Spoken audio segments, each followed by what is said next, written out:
Pursuant to Office of ONI Retrieval and Acquisitions Inquiry of 26 September 2552, the following is a target profile of Thel Vadami, Supreme Commander of the Covenant Fleet of Particular Justice, compiled by Lieutenant Commander Locke. First confirmed contact with Vadami came in 2535 on an unofficial human colony known as the Rubble. After-action reports from civilians, as well as Spartan Units 006, 111, and 120, suggest that Vadami was at that point a relatively minor functionary of the Prophet of Regret. Spartan 006 engaged Vadami in combat on the Rubble. Both parties survived the encounter.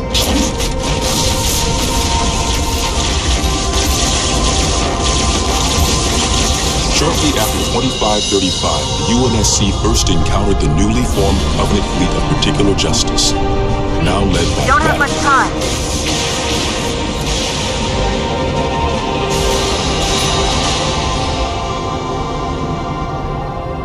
Review of early engagements with this fleet show that it quickly grew in size from 5 to nearly 60 ships, as Vadami cut a path through many human systems. ONI Section 3 made multiple attempts to anticipate or even track Vadami's movements, at the cost of a number of operatives' lives. Not a lot of time on the clock, Steve. Vadami eluded all such efforts, and he continued his unpredictable and devastating campaign. Vadami also stands out from other Covenant commanders in the frequency in which he takes a personal role in ground assaults.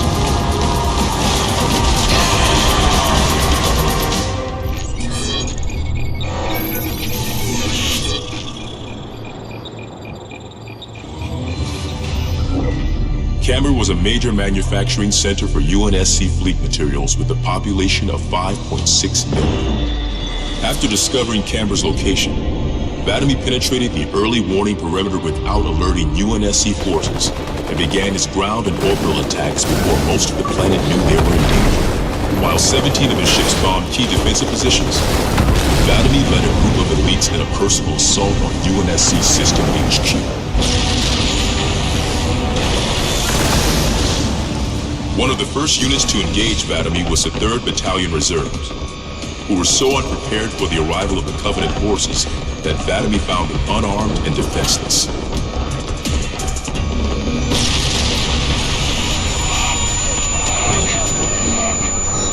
In an unexpected display of what appears to be honor, Vadami allowed the 3rd to finish gearing up before engaging them in combat. While we've had multiple reports of a strict system of honor and ritual behavior followed by the elites within the Covenant, this is the first recorded example of such honor being shown to human opponents. But even given the chance to defend themselves, 3rd Battalion losses were complete. Vadami continued his campaign across many human systems, culminating in his most devastating blow against the UNSC at Reach.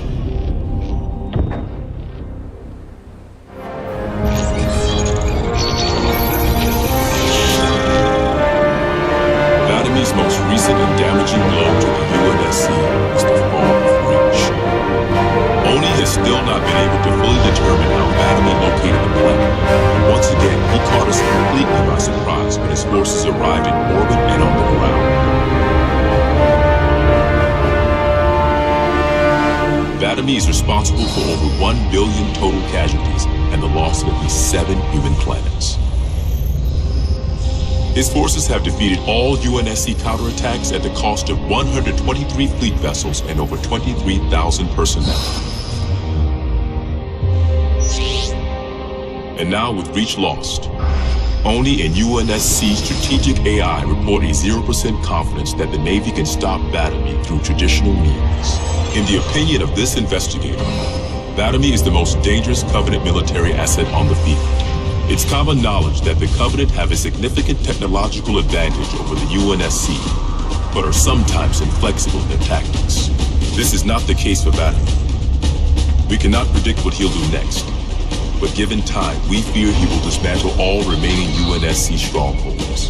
This agent's recommendation? Immediate termination. If humanity wants to survive this war, we cannot do it with Vadami on the field.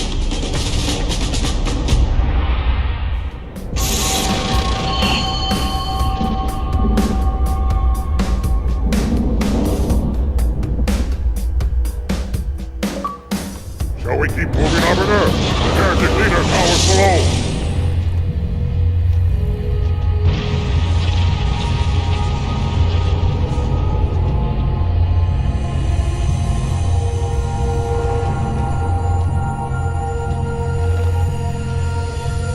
Quite unacceptable.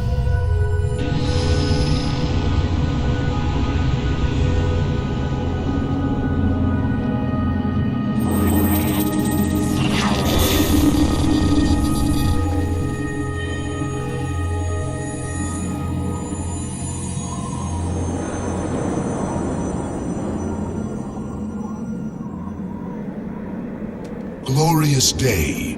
The prophets will be pleased that we have rescued an oracle from the humans' violation of the Holy Temple. Why do you keep calling it a temple? My installation was a weapon, and one which we needed very, very badly. But Oracle, I do not understand. We were told the Rings of Salvation, a gateway to paradise.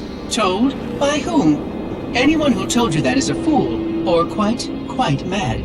That installation was a beautiful tool, designed to destroy everything the Flood might feed on. Everything? Oh, quite everything. And if even one Flood spore survived the destruction of my ring... Communications. Shut down all lines to the fleet. We will not notify the prophets of our discovery until I hear everything this Oracle has to say. I will gladly share what I am permitted, but we have little time. What has been unleashed here could destroy everything you have ever known. On that, Oracle, we are in agreement.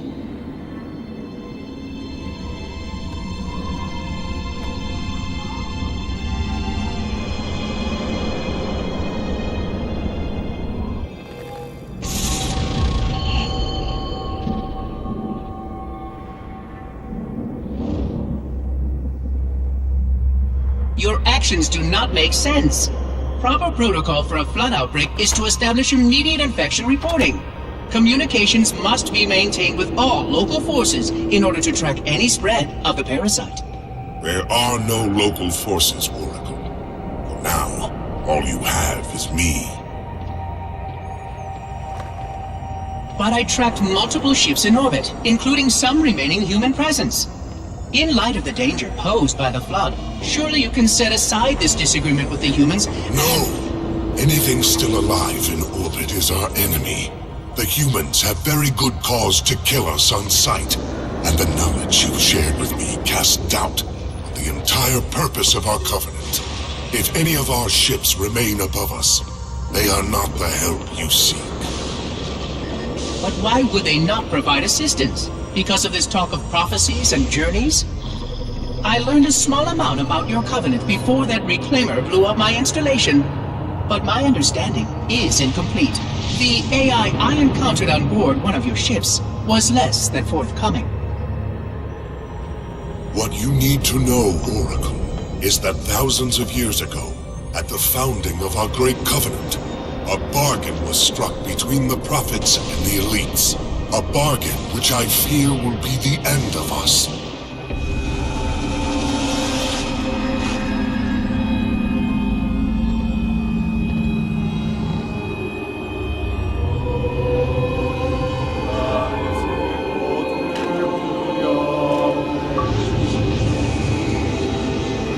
Regarding the history of the Covenant and its glorious founding species, the Sanshayum and Sanghili, the record of punished deeds would not be sufficient without a word on the Arbiter.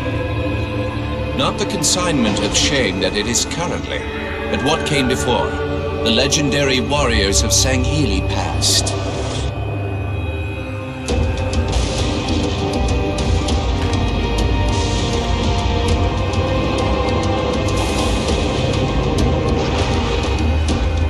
Long before the Covenant, the Sanghili ruled their world with pride and vigilance, surviving the perils of both land and sea. These were the arbiters of old, part king, part judge, warrior rulers, unlike any of which would follow. When we arrived on their frontier world of Olgathon, the cost of life was severe. Led by a mighty arbiter, the Sangheli resisted our entreatment with ruthless force, leading to decades of war.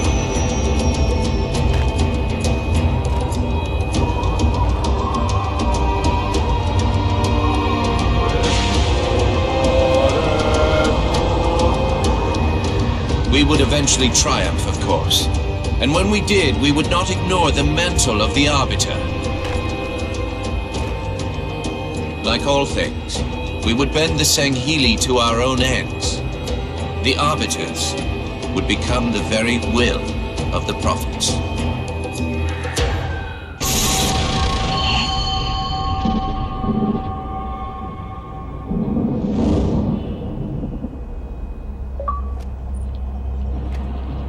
For generations, our holy arrangement put the prophets in charge of religion and technology.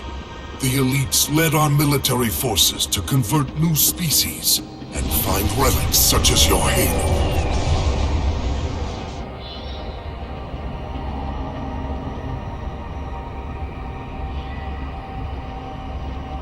And these relics you sought, the Sanshayum, your prophets, told you that they would lead you on this great journey? Yes, transcendence, eternal life. Their promises were endless. We gave up our old ways to follow the Prophet's lead on the great journey. Gave up all of our history, all of our traditions. Not all of your traditions, it seems. This Arbiter you mentioned, hasn't that always been a position of power for your species? Power? It was long ago. An Arbiter was once the pinnacle of our people, leader of the clans, and master of the battlefield. But then, an Arbiter committed heresy, and an example was made of him. Heresy? He challenged the word of the prophets, challenged and lost.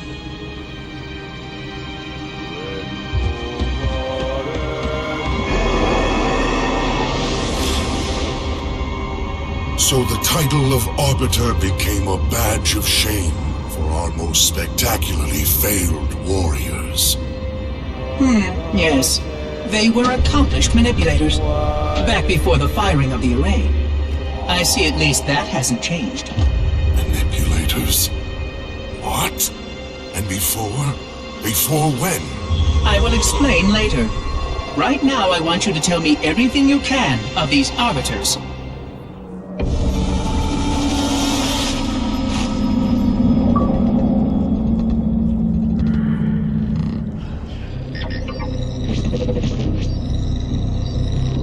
Our holy city was not always as it is, nor was the Covenant.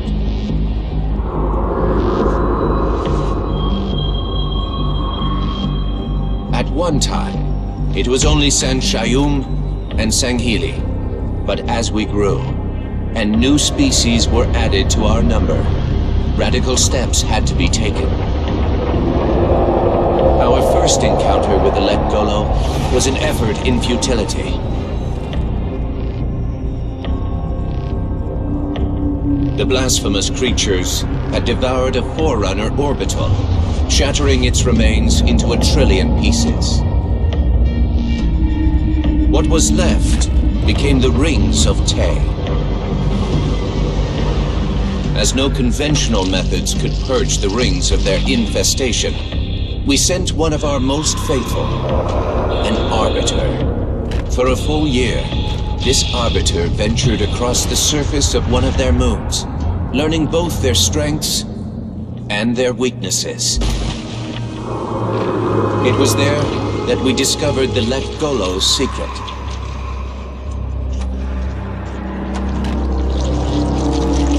Although some of their kind rightly bore the blame for the orbital's desecration, others had only devoured around the Forerunner materials.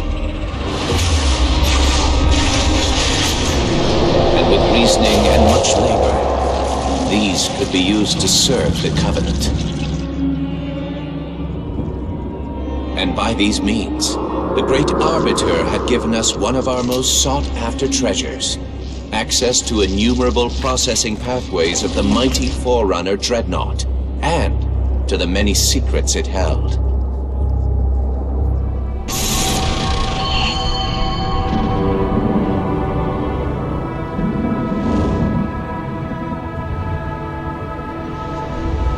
It is most unusual that in all the exploits of these Arbiters, you never mention their role in choosing their missions of redemption. There is no rule, Oracle. Once one of our commanders becomes an Arbiter, he belongs to the Hierarchs. These Hierarchs, they are the same High Prophets who control all the holy relics you collect from my time? The same. And they use these relics to build your new weapons and bring you the word of your gods? It has always been so. Interesting. Am I a holy relic? I do not understand. Because I am certainly not a god. I am a tool, as is this mining platform you stand upon, as was the installation that once orbited the planet. The Forerunner's technology is lasting and indeed quite powerful, but I'm quite certain they would have told me if I was infused with some kind of divine power. I suspect some of your prophets may have been quite aware of how much divine inspiration tools such as myself could provide. And you never questioned these proclamations. Even your mightiest warriors, these Arbiters, never questioned? Questioning was what brought shame to the word Arbiter long ago, Oracle.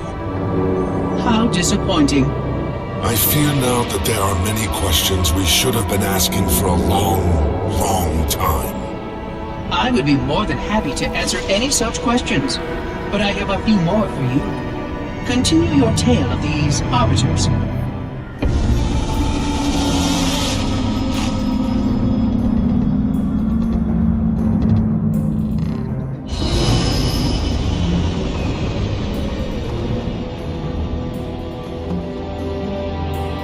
Whereas most species were grafted into the Covenant by faith or mutual beneficence, the Ungoi were not such. Their kind was brought into the fold by force, and it was by force that they were held captive. Their world had no prayer against our might and majesty, and their peoples were quickly laid low, many of them brought into subjugation.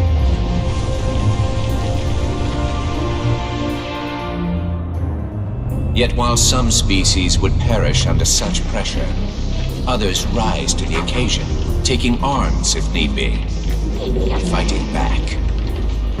Such it was for the Ungoi when their feud with the Kig-Yar led to rebellion. An effort by the Kig-Yar to sterilize the Ungoi population was met with stiff resistance, and for a time, the holy city was thrown into chaos. Once fully provoked, the Ungoi were merciless in their violence, lashing out at all species. Their large numbers and their tenacious volatility made them a suitable challenge, even for the elites. And yet again, we turned to an Arbiter. And with a ferocity unparalleled since the beginning of the Covenant, the Ungoi world would be reduced to glass. Those within the Holy City would be forced to watch, unable to stop what could have been the very end of their kind. The Ungoi rebellion was brought to an end by the Arbiter's hand.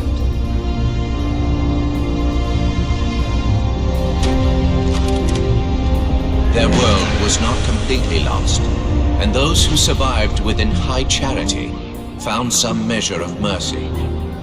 They had proven their worth in combat, and would now serve alongside the Sanghili in battle.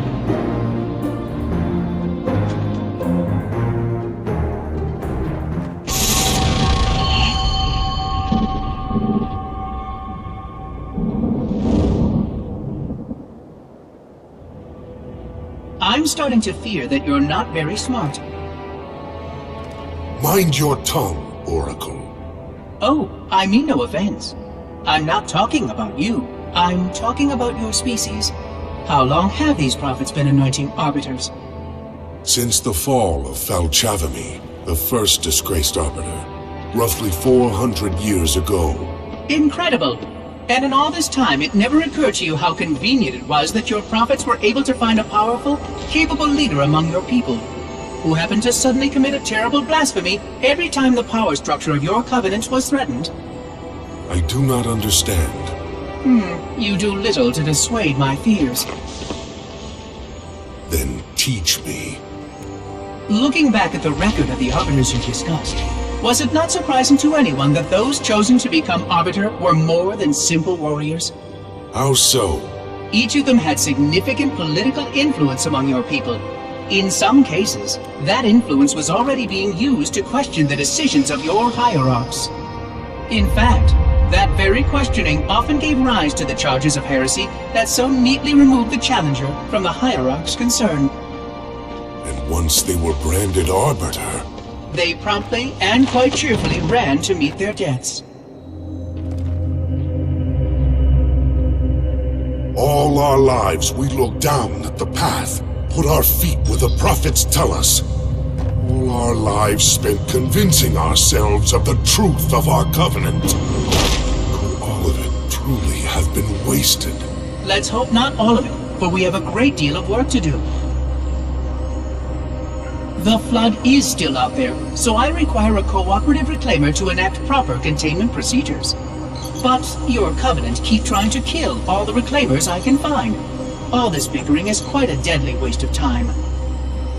Right now, the most important question we can ask is this. Who could break this hold the prophets have over you?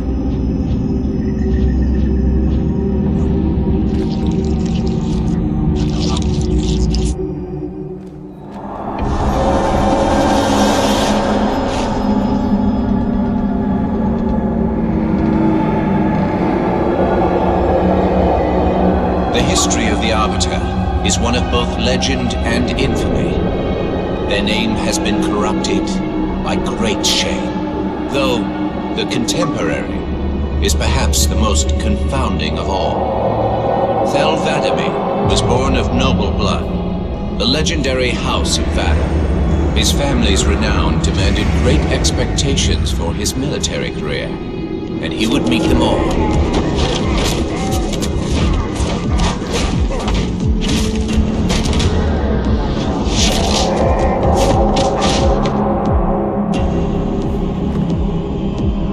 The youngest to achieve the status of shipmaster, and one of the youngest to gain the rate of supreme commander. In our campaign against the humans, few have risen to renown as 'Vadamee.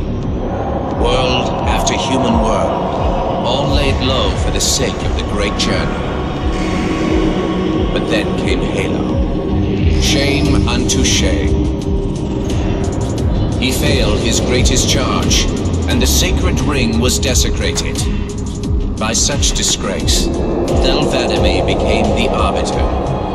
As a mere scribe, I do not challenge the word of the hierarchs, but I would be remiss not to voice concern.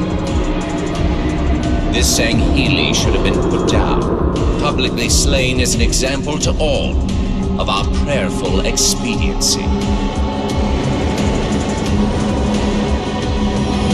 With the discovery of a second ring and the changing of the guard, all things are in jeopardy. Will this Arbiter remain loyal?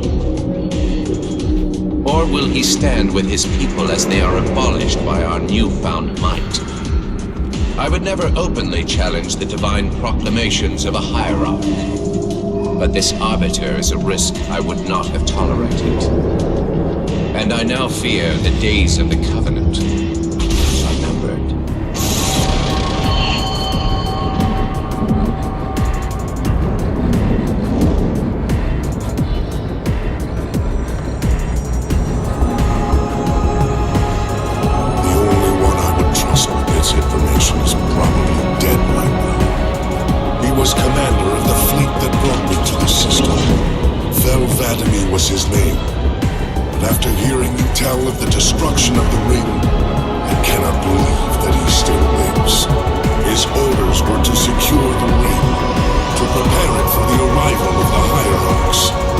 Vladimir never fails in his duties. If the ring is no more, then Vladimir must be dead. Duty can indeed be a dangerous virtue. But even if he did live, wouldn't this sense of duty make him quite unlikely to set aside his allegiance to the prophets? Perhaps not. And he would never betray our people. No, if we were able to just speak to him, explain everything you have told me. But no, these are futile hopes. If he did live, and if he was returned to the High Prophets, they would most certainly punish him for the destruction of the ring. In fact, he would be the exact kind of leader the hierarchs would make arbiter. They would need someone to blame for the loss of the ring. His influence within the fleet grew with every one of his victories over the humans. And if he did become arbiter? Then he would be lost to our cause. Without the knowledge you've shared with me, he would obey the prophets without question. I doubt he would even respond to his former name. I don't know what it would take to overcome, but as you say, we don't have time to ask such questions, and Vladimir is almost certainly dead. If all your hopes rest on him, then I fear for the future of this galaxy. As do I, as do I. But I will begin our fight. Make others aware of the lies the prophets whisper in our ears. And soon we will find more